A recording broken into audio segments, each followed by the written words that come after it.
nggak tahu kenapa ya, itu saya belum riset juga, belum tahu. Tapi di pertumbuhan tanaman tuh berbeda emang. Iya, kalau menurut kabar-kabar yang kita terima sih, air hujan itu satu, kalau dari segi agama itu rahmat ya, merupakan kelebihan tersendiri. Terus yang kedua, secara jurnal-jurnal yang kita baca-baca juga informasinya sih kandungan mineralnya atau apa segala macam bagus. Saya juga pernah ngetes pakai alat pH meter saya, entah pH meter saya itu bener apa rusak nggak tahu ya. Kan di situ ada kadar apa ya istilahnya, kayak kadar air juga ya, kadar konsentrasi air lah, itu tidak 100% air, itu ternyata ada mineralnya sekitar 30%. Kayak gitu. Jadi kan kalau alat pengukur kadar air kelembaban itu kalau dicelupin di tanah kan bisa menunjukkan berapa air yang ada di situ gitu. Nah, itu alat itu tak masukkan ke air hujan itu hanya 70%. Berarti yang 30%-nya itu sekitar 30% itu isinya mineral. Nah, itu hebatnya. Tapi kan namanya kita belum nge-lab langsung. Nanti mungkin kita bisa tanya-tanya ke dosen-dosen ya. Iya, boleh nanti. Atau yang tahu di kolom komentar aja. Kasih tahu.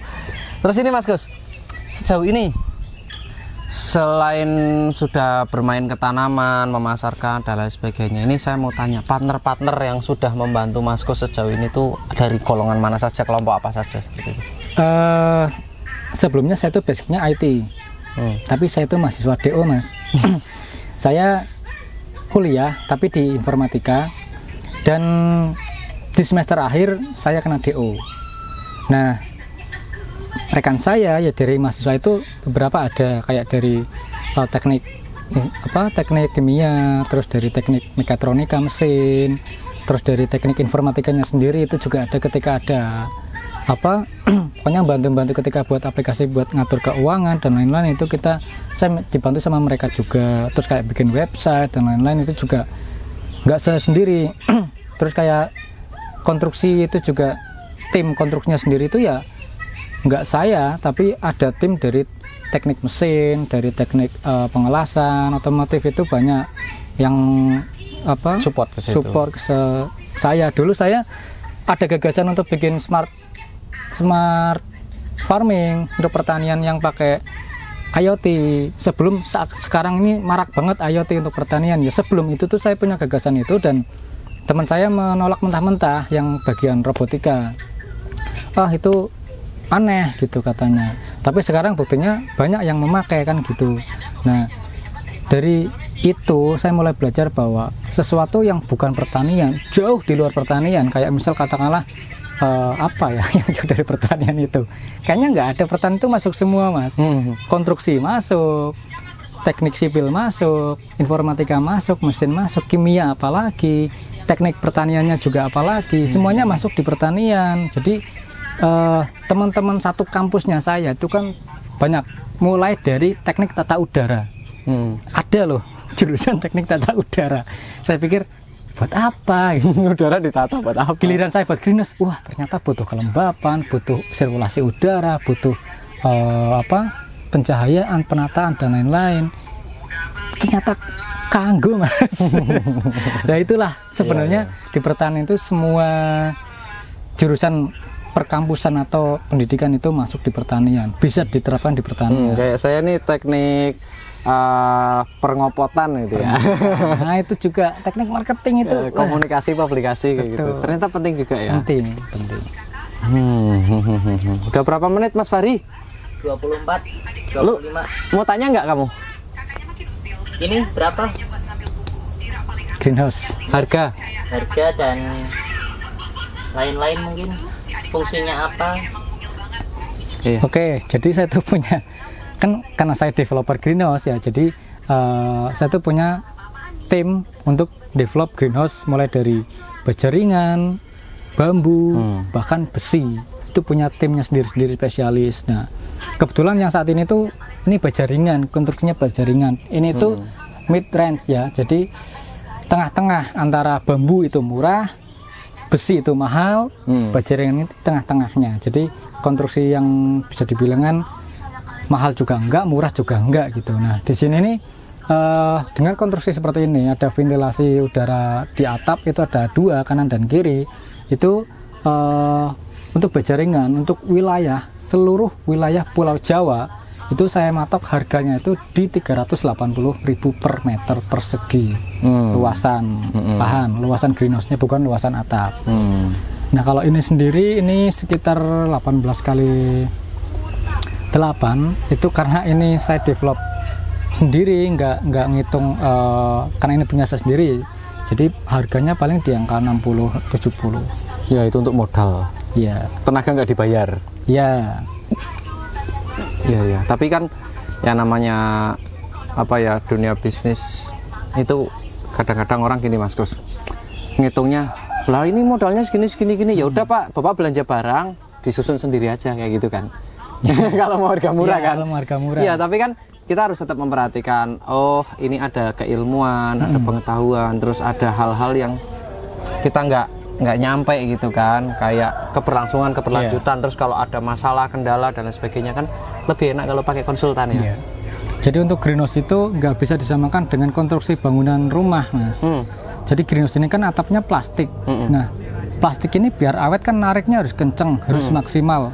Nah, itu ada tekniknya. Terus untuk rangkanya itu juga beda. Untuk rangka atapnya pakai plastik dan rangka yang atapnya pakai kayak seng galvalum yang buat bangunan-bangunan rumah itu juga berbeda, bentukannya itu berbeda. Jadi makanya kalau tukang sipil atau tukang bangunan yang umum untuk konstruksi rumah itu nggak bisa nggarap greenhouse, dipastikan nggak bisa. Walaupun di situ ada arahannya, Mas nanti nariknya kayak gini, nanti posisi bajaringannya seperti ini, nanti bautnya sekian tuh tetap di lapangan itu nggak bisa sebagus teorinya. Oh berarti ada spesialisasi pengetahuan tersendiri. Betul. Jadi walaupun nih ada yang bandingin, Mas nanti kita pakai tukang sendiri, jenengan ngasih desainnya aja. Ya bisa tak buatin desain, tapi silakan bisa nggak buat dengan tukang lokal yang nanti hasilnya sama dengan yang tim saya buat gitu. Jadi yang mohon maaf mereka mungkin belum berpengalaman menyentuh material-material ini, ketika mengaplikasikan kan mungkin tidak tahu karakteristik bahan dan lain sebagainya. Iya. Memang ini ada kemiringan sekian itu kan sudah diperhitungkan juga ada fungsinya. Pakai sinus dan kostan itu terpakai di sini, jadi matematika terpakai Mas. Saya pikir matematika itu nggak ada gunanya, ternyata kepake. Saya tuh dulu paling benci sama matematika. Ternyata setelah di kehidupan itu saya mainan produk pupuk itu juga ada rumus kimia matematika juga Mas, ngitung-ngitung juga. Bahkan kalau untuk spesifikasi detailnya itu kita bisa ngukur laju angin dan kemiringannya ini bisa ditentukan oleh kecepatan laju angin tersebut di lokasi tertentu. Berarti harus anemometer pasang juga Pak. Ya. Jadi untuk survei lahan itu kita harus tahu benar bahwa ini arah mata anginnya gimana, terus kondisi sinar matahari seperti apa, terus curah hujan di situ gimana. Itu berarti hadapnya ini kemana tuh sudah diperhitungkan sebelumnya? Harusnya sudah diperhitungkan, biar hasilnya nanti maksimal juga. Termasuk juga noise atau gangguan sekitar juga. Ya, betul. Nah ini di bawah naungan pohon durian ini apa situasinya gimana nih yang di sini? Ini kondisional Mas, jadi ada beberapa emang yang tidak sesuai standar ya. Di tempat saya ini adalah percontohan sesuatu yang tidak standar, tapi di situ fleksibilitasnya terpenuhi. Kadang kan ada orang udah punya kebun nih, saya udah punya kebun jeruk Mas misal, tapi saya pengen ada greenhouse juga di situ. Kan sebenarnya nggak make sense, nggak harus greenhouse itu harusnya di tempat yang lapang, yang terhindar dari pepohonan sekitar, biar nggak ada hama ataupun serangga yang hinggap di situ. Di sekitarnya kan bisa mengganggu di greenhouse juga walaupun udah tercover insect net. Sebenarnya gitu, cuman karena ini ngikutin market di Indonesia ya. Jadi market di Indonesia itu pengen orang punya satu kebun tapi isinya macam-macam. Nah, sampelnya di sini. Jadi kita di sini ada tanaman buah, ada tanaman horti, ada tanaman konvensional dan juga ada greenhouse-nya. Jadi sampel atau contoh saja buat orang atau customer yang pengen buat greenhouse tapi lahannya adanya kayak gini loh Mas, gimana, bisa nggak? Masa iya bilang nggak bisa? Kan nggak mungkin. Bisa Bu, tapi nanti harus kayak gini. Kita ngasih solusi gitu. Oh, syarat dan ketentuan berlaku. Iya betul. Oke. Mas Fahri nggak mau ngulik-ngulik tanaman melon atau apa yang di sini Mas Fahri? Kalian auranya gelap. Gelap. Kenapa soalnya? Auranya udah mulai gelap. Ruwet. Enggak, kaliannya udah mulai gelap. Ya dicerahin atuh. Belakang. Bukan yang situ, yang belakang. Peteng. Yang belakang. Lebih terang. Udah bisa belum? Putarannya yang belakang. Nah. Kok nggak ngomong dari tadi?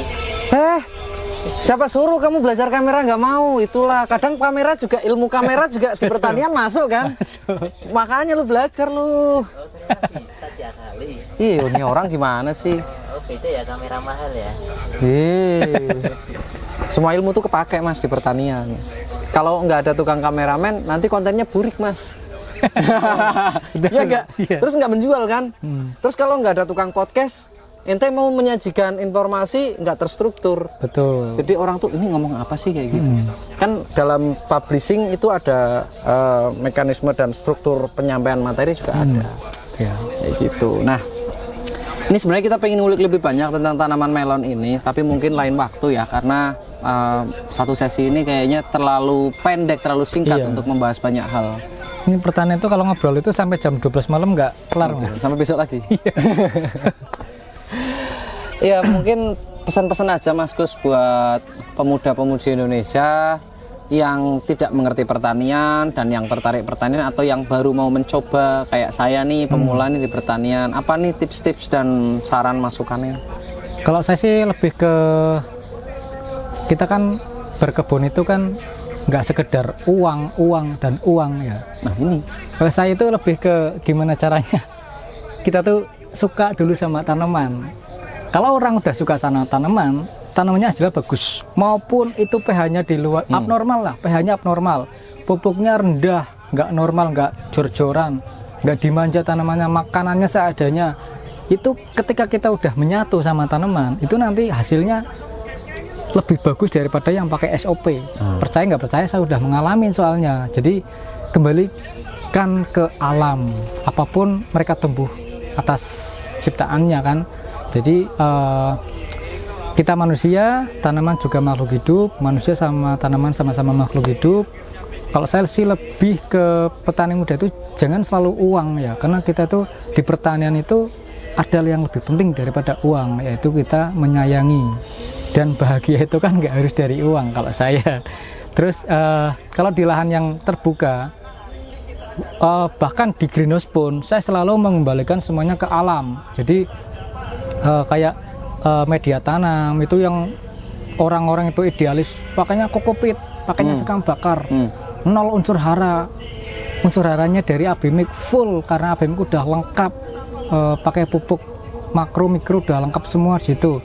Ya silahkan bagi yang mau seperti itu. Tapi kalau saya itu lebih ke suka aja ke alam, jadi tetap pakai tanah, tetap pakai bahan organik, bahkan tetap pakai mikroba, tetap pakai molekul makhluk hidup yang sebenarnya kayak hama pun di sini tuh ya silahkan, kalau mau makan daun silahkan makan aja gitu. Jadi nggak ada intervensi ke alam.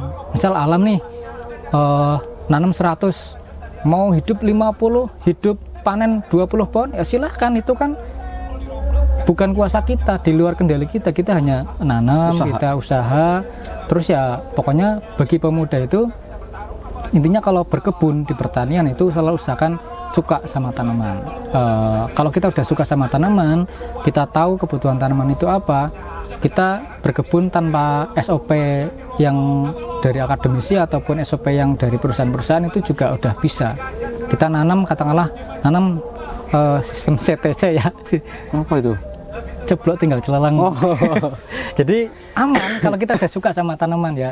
Tapi tetap jangan lupa kita kasih di situ kayak pembantu kita kayak mikroba, biar mereka mengurai organik di situ, biar kita tuh kerjanya nggak capek-capek amat lah, ada yang bantuin gitu. Jadi walaupun kita lupa nih ngasih pupuk, setidaknya mikroba udah memberikan pupuk untuk tanaman, dan itu juga berkontribusi baik kok untuk alam. Jadi mungkin itu mas. Iya. Jadi terlepas dari kontroversi plus minus pertanian sintetis dan pertanian ramah lingkungan itu, intinya adalah nanam gitu ya. Betul. Oh iya, pertama kali merasakan gagal nanam atau mungkin lihat tanamannya dimakan jamur atau gimana tuh perasaannya gimana? Ya sebenarnya sedih ya, kecewa. Dulu saya nanamnya sawi, Mas. Sawi itu kan sekarang saya udah tahu ya bahwa sawi itu kesukaan walang, kesukaannya belalang, kesukaannya ulat gitu kan. Saya pikir itu ada ulat nih, wah satu nih, kan malam, wah tinggal lah besok aja. Besok udah habis, loh semalam masa habis? Saya mikir, wah ini nggak bisa dibiarin nih, harus disemprot ini. Saya cari-cari itu, pakai kimia, semprot, terus saya ambil satu, saya semprot, mati dia. Nah ternyata ada teman saya yang bilang, oh kayak gitu nggak usah pakai kimia, pakai pestisida nabati juga bisa gitu. Terus pakai pestisida nabati ternyata emang bisa, dan itu lebih ramah lingkungan. Nah, akhirnya sampai sekarang saya lebih ke apa ya, kembali ke alam. Tahulah bahwa oh ya ulat juga mereka butuh hidup, butuh makan, butuh ekosistem di situ. Makanya ketika saya dulu tanaman keserang hama ya rasa kecewa ada karena saya belum tahu ilmunya. Tapi karena saya sekarang udah sedikit mengerti ya bahwa itu tuh alam, kita tuh nggak bisa terlalu mengintervensi, terlalu berharap apapun yang lebih lah. Kayak sekarang pun nih, di sini ada belalang, ada kupu masuk nggak apa-apa. Tapi di situ juga ada laba-laba, makanya laba-laba makanannya serangga juga. Jadi kalau serangga masuk ke situ dimakan laba-laba kan jadi ekosistem. Kalau saya pakai pestisida kimia, laba-labanya ikut mati juga. Nanti siapa yang makan serangga yang kecil-kecil itu? Jadi makanya lebih ke yaudah, biarin lah nggak apa-apa. Ya, jadi alam itu punya mekanismenya sendiri. Betul. Sistem pertahanan, sistem perkembangan gitu ya.